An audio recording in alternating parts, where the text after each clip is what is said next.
Hola gente, ¿cómo andan? Espero que muy bien. Continuamos con el tema de sistema digestivo y vamos a ver la segunda clase, repasando un poco los conceptos que vimos en la clase anterior, con los aportes que ustedes mismos hicieron durante la actividad, ¿sí? Para empezar estuvimos hablando un poco de la boca, de la forma de los dientes, muy relacionado con nuestra alimentación, que es omnívora. También ustedes mencionaron que tenemos la lengua, la saliva, que producimos mucho antes de comer o durante el momento que estamos comiendo, que nos ayuda a tragar los alimentos, a ablandarlos un poquito, a formar el bolo alimenticio que ustedes muy bien identificaron. También hablamos de la faringe, también llamada garganta, ¿sí? Que es por donde tragamos los alimentos. Y acá nos vamos a detener un momentito. Yo les preguntaba, ¿qué pasa si parte del alimento se va hacia la laringe? Esta estructura que está previa a la tráquea, que es eso blanco que se ve en la animación, que tiene como unos anillitos. Sepan que la laringe es donde tenemos las cuerdas vocales, es de donde sale nuestra voz. Y ustedes se pueden dar cuenta fácilmente de esto, pues si están hablando o gritando y se tocan la garganta, sienten esa vibración en el cuello, ¿sí? La glotis es el orificio por el cual el aire entra hacia la laringe. Y la epiglotis es esa tapita que aparece ahí, que se cierra, que baja para que el alimento, el bolo alimenticio, vaya directamente al esófago y no entre ni alimento ni líquidos, alimentos sólidos estoy hablando claramente, ni alimentos sólidos ni líquidos entren a la laringe, lo cual nos provocaría que nos atoremos, que nos ahoguemos, como muchas veces se dice comúnmente, y empezamos a toser para expulsar todo eso, ese líquido hacia afuera. Si vemos el esófago, tanto en la animación de la radiografía que se observa ahí, como fíjense como la persona traga y baja por el esófago el líquido, o si no en la otra animación que está en pantalla, fíjense como el esófago se va apretando para empujar el bolo alimenticio hacia el estómago. Imagínense que es como si fuera un tubo de pasta dental, que yo la voy apretando y la pasta dental sale hacia adentro. Esto es similar. El esófago tiene músculos que se comprimen y al comprimirse impulsan el bolo alimenticio hacia el estómago. Y hasta acá habíamos llegado. Ahora nos adentramos un poquito más en el sistema y vamos a ver qué hace el estómago y cómo es. Ustedes deben tener alguna idea, lo deben haber escuchado. El estómago es el primer órgano que digiere, disuelve el alimento que yo consumo, como esa rosquita que cae en el dibujo, y fíjense que se va como derritiendo. Y eso es textual, eso es así.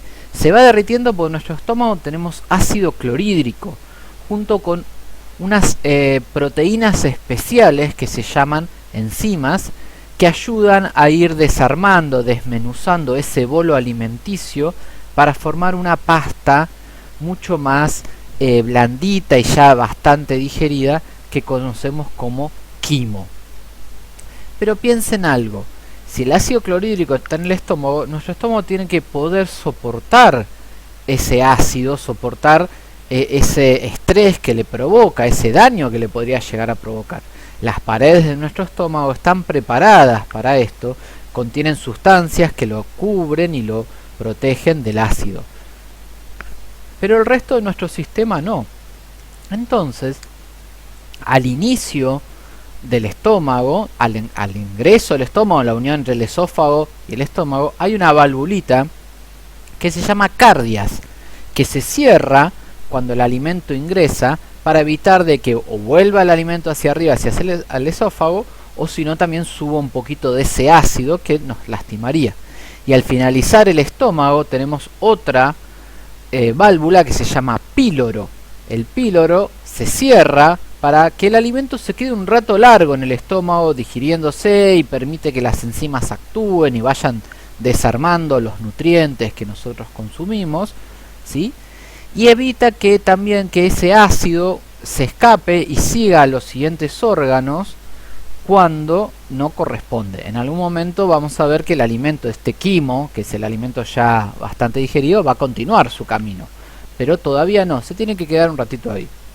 ¿Saben cómo podemos darnos cuenta tal vez de de estas cuestiones que estamos charlando, si uno tiene algún problema en el cardias, o si uno comió mucho, o si uno le pasa algo, tiene algún problema en el estómago, muchas veces sentimos como un ardor, ¿sí? O una quemazón o una picazón en lo que le llamamos la boca del estómago, que es más o menos en la mitad del pecho, un poquito del lado izquierdo, ¿sí? Cerca del hueso este largo que tenemos, que se llama esternón.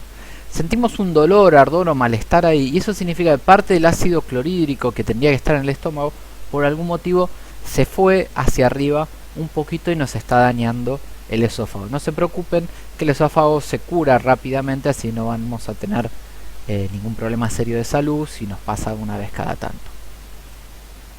Continuamos con el duodeno, que es este pequeño tubito que sale directamente del estómago. Lo primero que obviamente reconocemos ahí es el píloro, ¿sí? Esta valvulita, esta compuerta que se cierra y se va a abrir en el momento que ya el alimento digerido tiene que continuar su camino.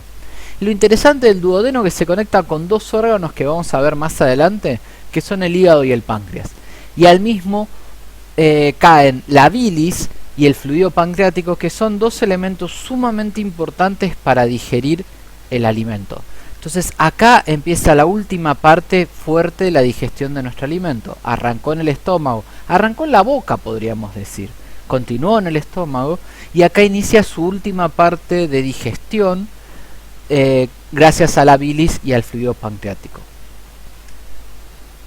El alimento ya digerido, o bastante digerido, casi completamente digerido, va a llegar al intestino delgado, este órgano muy largo de forma tubular que tenemos en el abdomen, que tiene esta forma toda enroscada y toda replegada sobre sí mismo, como si fuera que lo enrollamos, ¿sí?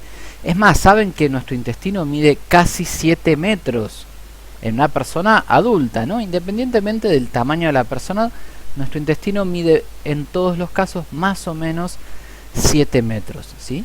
Y está todo como enrollado.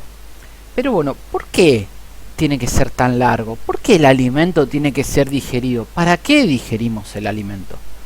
Y acá, para poder contestarlo, nos vamos a meter en la estructura más pequeña del intestino, ¿sí? Vamos a hacerle como un zoom, vamos a ampliar un pedacito de intestino y vamos a ver esto. Vamos a ver estas proyecciones que se llaman vellosidades, y estos mini pelitos que se ven en la fotografía de la izquierda, que es de un microscopio, estos mini pelitos que se ven en los bordes, que son microvellosidades, que son pedacitos de membrana plasmática, un tema que ya ustedes conocieron y trabajaron un poquito en las últimas actividades. Entonces cada una de estas celulitas que se ven ahí, sus núcleos, tiene su membrana, y en su membrana hay también unos mini pelitos que apuntan hacia afuera. Y la gran pregunta es, ¿por qué tiene esta forma en nuestro intestino? ¿Por qué es tan grande? ¿Por qué tenemos que digerir el alimento? La digestión no es más que cortar los alimentos que consumimos para obtener sus nutrientes, sus macronutrientes que ustedes ya conocen, proteínas, hidratos, lípidos, etc. Entonces tenemos que cortar todo ese alimento que consumimos, que comimos, para después poder absorberlo. El intestino es el órgano principal de absorción de nuestro sistema. Todo lo que comemos se digiere, se desmenuza, se deshace, y esas pequeñas partículas de nutrientes son absorbidas por las vellosidades y microvellosidades de nuestro intestino. Ahora tiene mucho más sentido que sea tan largo. Cuanto más largo es el intestino, más va a poder absorber, más eficiente va a ser. Cuanto más de estos pelitos existan, más vamos a poder absorber, más vamos a poder obtener de los alimentos. Eso que figura ahí son las vellosidades. Y miren en detalle la imagen. Lo que se ve en rojo, verde y azul son pequeños capilares sanguíneos, venosos, arteriales y del sistema linfático, que van a capturar esos nutrientes y a través de la sangre y la linfa lo van a llevar a todo nuestro cuerpo. Porque los nutrientes que absorbe mi intestino, lo que yo como, tiene que llevar a todo mi cuerpo para darle energía, para permitirle crecer, para que las células se mantengan, etc. Muy bien, pasamos del intestino delgado y nos vamos al intestino grueso. Ahora sí, ya estamos llegando casi al final.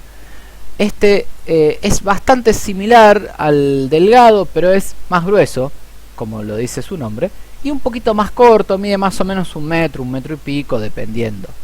Y va a tener un par de funciones importantes. La primera de ellas va a ser la reabsorción del agua. Esto significa que todo el agua que yo consumo con los alimentos, dentro de los alimentos, sepan que si ustedes se comen un tomate, están incorporando un montón de agua con ese tomate, o una manzana, o una naranja, una mandarina que tienen mucho líquido dentro. Y también utilizamos nuestra propia agua, litros, 2, 3 litros de nuestra propia agua corporal para ayudarnos a digerir y absorber los alimentos. Todo ese agua tiene que ser reabsorbido, de lo contrario se iría con la materia fecal. Y todo el mundo sabe que no está bueno hacer una materia fecal muy líquida, porque eso significa que tenemos algún problema, una diarrea, una gastroenteritis, algo está funcionando mal. Y si yo pierdo toda esa agua que incorporé o que ya era propia de mi cuerpo, me deshidrato y todo mi cuerpo se resiente y se daña. Entonces tenemos que reabsorber ese líquido, absorber el líquido que incorporamos y reabsorber el líquido que ya era nuestro, que lo empleamos para la digestión y la absorción. Para finalizar, la materia fecal, cuando se termina de formar, se va a acumular en el último pedacito del tubo digestivo, se llama recto, y va a salir por el ano, que como se ve ahí en la imagen, tiene un par de esfínteres que son también como valvulitas que se abren y se cierran. Obviamente se mantienen cerradas casi todo el tiempo y se abren para cuando uno